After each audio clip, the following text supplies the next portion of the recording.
הנה ראיתי את פניך. אהלן. אהלן. יש לך הזדמנות להגיד מזל טוב לדוד פסיק שספר חדש שלו יוצא, הוא עדיין שומע אותך. מזל טוב לדוד פסיק שהבאתי אותו פעם לכנס שעשיתי במכון למחקרי ביטחון לאומי. יישר כוח על העבודה הטובה שאתה עושה, דוד. תודה רבה. יופי. צמאים לדעת, להתפתח, להשכיל בעולמות חדשים? המכללה הווירטואלית לחיים פותחת את שעריה לצפייה בשיעור הראשון של הקורסים הכי מבוקשים, לגמרי בחינם. והיום, קורס בשיטת ימימה, חשיבה הכרתית לשחרור ממחסומים, חיבור לרצון הפנימי שלנו והגשמה עצמית. תיקון עולם מתחיל בך ובך, מכל מקום, בכל זמן. היכנסו לקישור שמתחת לנגן וקבלו את השיעור הראשון בחינם. אני רוצה לשאול אותך כאיש צבא, כמומחה, כחוקר, לגבי, נקרא לזה, צה"ל החדש, העתידי שצריך להיות, הטכנולוגי החדש, ותצביע גם על אני רוצה ללכת במנעד הזה, בין הביטול הצורך בשריון וצמצום חיל השריון, וההבנה העולמית היום, שעלתה גם אצל דוד, אבל אנחנו יודעים את זה, מחדש חוזרים אל השריון ולא רק הטכנולוגיה. אז תראה, צה"ל, בוא נאמר שאני עושה את זה, אני עוסק בתחום הזה עשרות שנים. וכמובן ביתר סט מאז 7 באוקטובר, במסגרת פרויקט שאני מוביל יחד עם עמיתי פרופסור קובי מיכאל, מכון משגב לביטחון לאומי שנקרא ישראל 2.0. שם אנחנו נוגעים במנעד הרחב של כל היבטים של החיים במדינה, כלכלה, התיישבות, חקלאות, יחסי חוץ, יחסי ישראל תפוצות, יחסי מיעוט, וכמובן גם בנושא הביטחוני והצבאי. אז מה שאני אומר לך עכשיו זה בא על רקע המחקר הזה. עכשיו תראה, אני חושב שבשביעי לחודש אנחנו זיהינו, יש שעסקו בזה קודם, אבל אני חושב שהציבור כולו ראה כישלון פשוט מטורף של מערכת הביטחון שלנו. אחד, בלזהות את האיום, לזהות באופן כללי, וב' לזהות אותו באופן קונקרטי, שזה הולך לקרות כעת. שניים, במענה המבצעי המיידי לאירוע, וכמובן מה שאנחנו מתמודדים עכשיו, במענה המבצעי ארוך הטווח, לאיומים שאנחנו מתמודדים איתם. אז ראשית אני ברשותך אתייחס לעניין המודיעין, לעניין ההתראה, לעניין המודיעין. ואולי קודם אומר מילה לגבי הסיפור של ההרתעה. הרבה מים זרמו מאז 7 באוקטובר על המילים חמאס מורתע, אבל זה לא קלישאה שחוקה, זה חייבים להבין את זה. השחצנות בוא נגיד חוסר הצניעות האינטלקטואלית של רבים מאיתנו, לומר מה האויב חושב ולהיכנס לתוך מוחו של סינואר ולהגיד שהוא מורתע או לא מורתע, וככה גם לגבי אחרים בזירה, כן, חיזבאללה ואיראן, זה לא עובר לנו המחלה הזאת, ואנחנו ממשיכים להיות חסרי צניעות. מאיפה לנו מה עובר בראש? אנחנו כאילו מטילים, זה הבעיה המרכזית במודיעין, אנחנו מטילים את מערכת הנורמות והשיקולים שלנו והסביבה התרבותית שלנו על האויב, מתוך מחשבה שככה הוא חושב, וזה בעיה קשה, ושראינו אותה כבר, אנחנו ראינו אותה במלחמת יום כיפור, אחרים ראו אותה קודם, כן, בהפתעות אחרות בעולם, אבל במלחמת יום כיפור גם ראינו את זה, הטלנו את התפיסה שלנו שמצרים לא תעשה למלחמה בישראל כשאין לה עליונות אווירית, ועובדה שהיא יצאה. ואנחנו חשבנו שמה שמעניין את חמאס זה כלכלה, ועובדה שהוא יצא למלחמה כשעזה הייתה במצב הכי טוב. אז העניין הזה הוא העניין בעיקר לא של היעדר בסימנים מעידים מודיעיניים, כי היו כאלה למכביר, אלא במוח שלנו שמסרב להפנים, מסרב לקבל את הצנע לכת, תהיה צנוע ותחשוב תמיד מה אם לא. אחרי יום כיפור הוקמה מחלקת בקרה שכל תפקידה היה לאתגר את הערכות המודיעין. המערכת הזאת, המחלקה הזאת שנשחקה עם השנים, גם בתהליך ארוגנטי של אנשי אמ"ן לאורך השנים, בסופו של דבר היא לא תפקדה ולא תפקדה גם באירוע הזה בכלל. ואחת המחשבות היא, אם נדבר רגע על תיקון בעניין הזה, זה כיצד אפשר לתקן את הבעיה הזאת. הרי את המגבלה שלנו התרבותית, קשה לנו לתקן, אנחנו חיים בתרבות מסוימת ואנחנו, אבל את העניין שמצטברת מחשבת העדר במודיעין, זה קשה מאוד. עכשיו, יכול להיות שאי אפשר לתקן את זה אף פעם, אבל אנחנו חושבים, אני חושב שיכול להיות שבאמת סוכנויות המודיעין שלנו אוספות מידע מצוין ובסדר גמור, אבל הערכה שלו איננה צריכה להיות ממוקדת בארגון אחד, באמ"ן, שהוא הארגון המעריך הגדול, אלא אני חושב שיש להקים מסגרת הערכה נוספת, אזרחית נטו, שחייל אחד לא יעז להיכנס אליה, בחקיקה. חייל, מי שעשה שירות סדיר ועשה כמה שנים וראה את הצבא 20 שנה כבר אחורה, אולי בסדר. אבל אין להכניס שם אנשי מודיעין מצה"ל, ולקיים מסגרת הערכה נפרדת, שתקבל את כל החומר המודיעיני שסוכנויות המודיעין שלנו אוספות, ותעריך אותו בנפרד, בצורה בלתי תלויה. לא יודע אם זה יפתור את הבעיה באופן מוחלט, אבל זה אולי יקטין את הסיכון. כן. אני רוצה לפתוח כמה וכמה דברים, אבל קודם לציין, אתה יודע, אני שומע הרבה אנשים, ובחודשים האלה בלי סוף בענייני ביטחון, ולשמוע רעיונות מקוריים ייחודים אחרים, שונים, שהם חומר לחשיבה, לדיון, לוויכוח, נפלא. הרעיון שלט, אני רוצה לחזור עליו, להצביע עליו.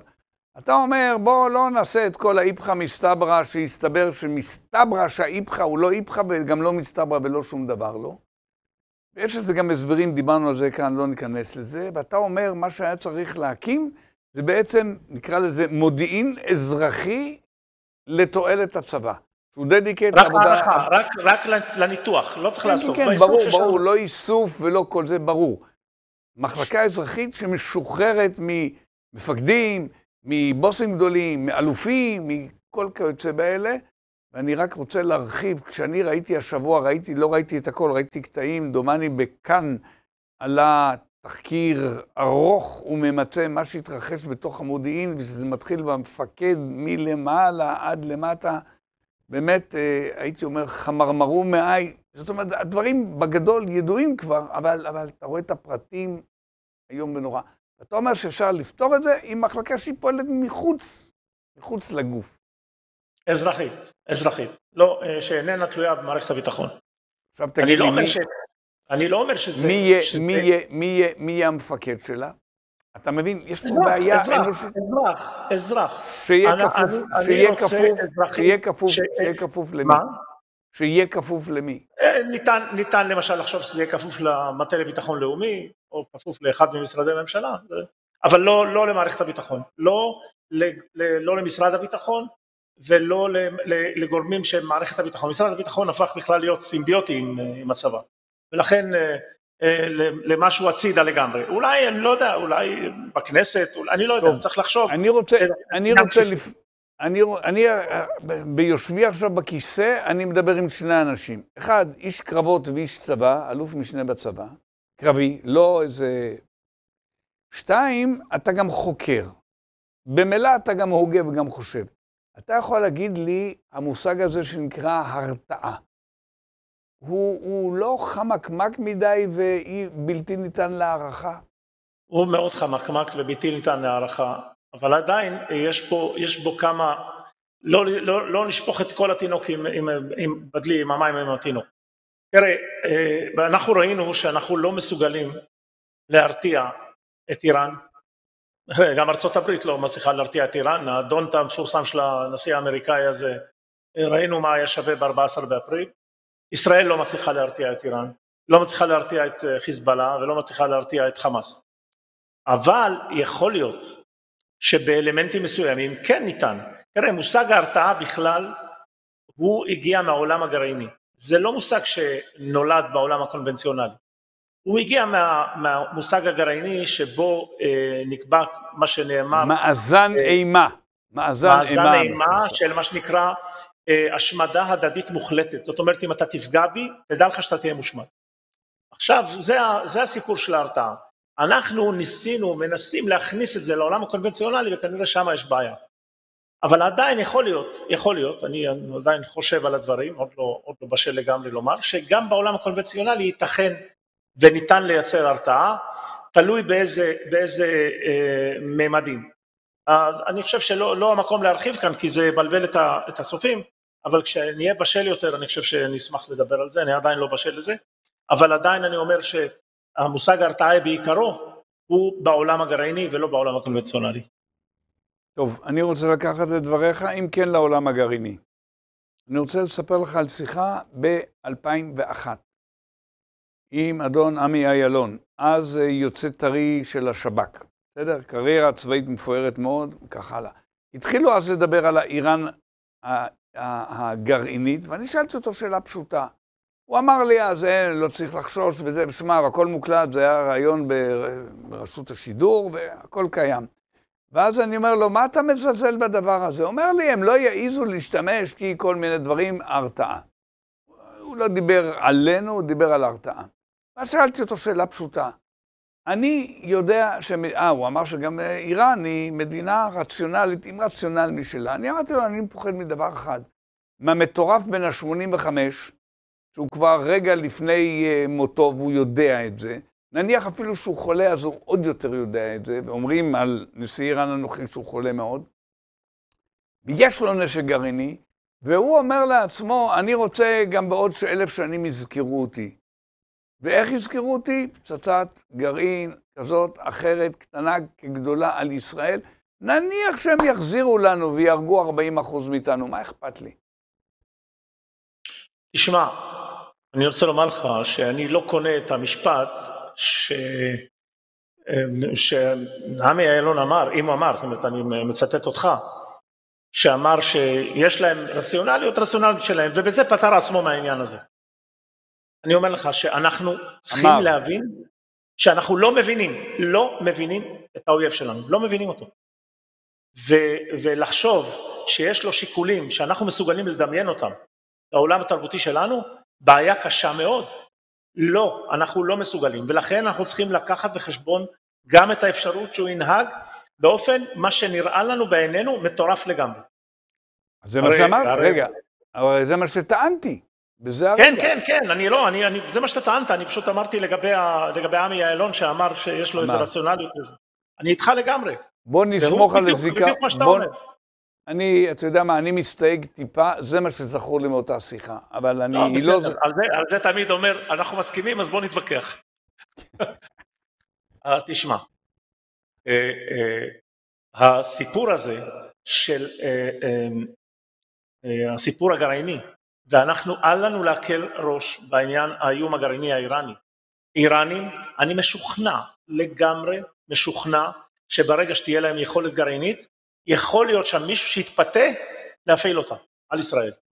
גם במחיר שאולי הוא חושב שזה זה, אבל תראה, אנחנו רואים את ההתנהלות של סינואר, שרואה את עצמו כנראה כמין סלאח א-דין מודרני, והוא בכלל בראייה היסטורית של אלפי שנים, ויכול להיות שגם יבוא איזה איראני כזה, וגם יראה את הראייה ההיסטורית של אלפי שנים, ואומר בראייה היסטורית אנחנו נעשה את מה שצריך לעשות.